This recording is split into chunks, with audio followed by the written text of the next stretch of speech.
torture en plein Paris, où on entendait les cris des gens dans le 18e.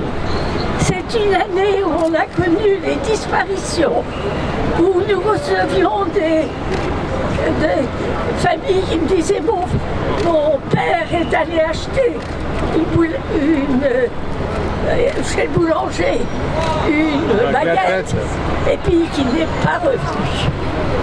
Nous, j'étais avocate du collectif du FLF, avec mes confrères, nous sommes allés, nous cherchions, nous allions au palais de justice. Ces personnes avaient disparu, complètement disparu. Par une lettre que nous avons reçue au vestiaire des avocats, on a appris que sous le palais de justice, des hommes qui avaient été torturés se trouvaient sous le palais de justice et qu'on essayait de cette manière à les traiter sans que aucun juge, aucun avocat ne soit à leur côté.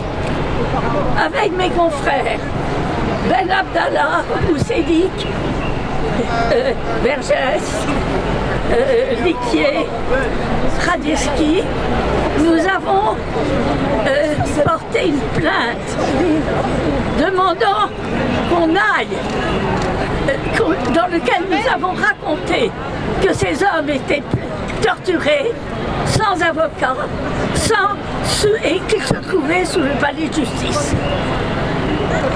Quelques juges ont envoyé des experts qui ont reconnu la réalité de ces tortures.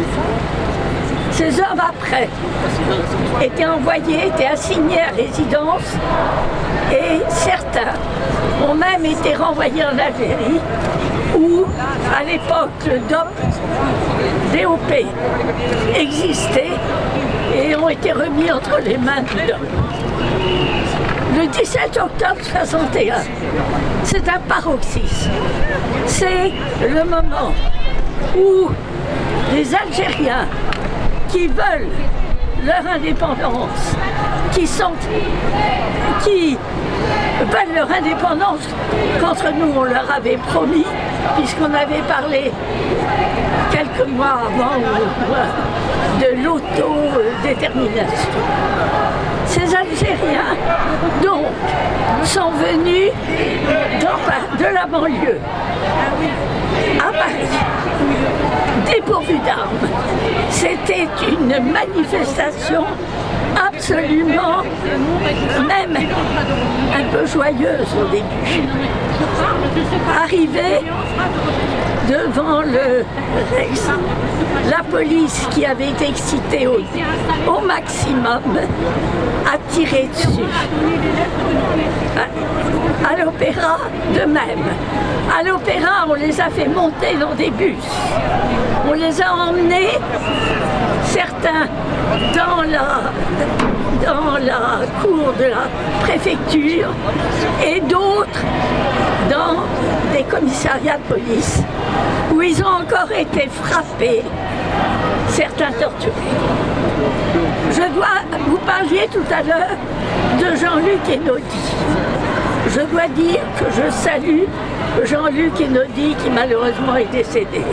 Il a fait un travail remarquable sur le problème des archives. Je l'avais vu auparavant puisque j'avais de nombreux dossiers et de nombreuses plaintes de cette époque.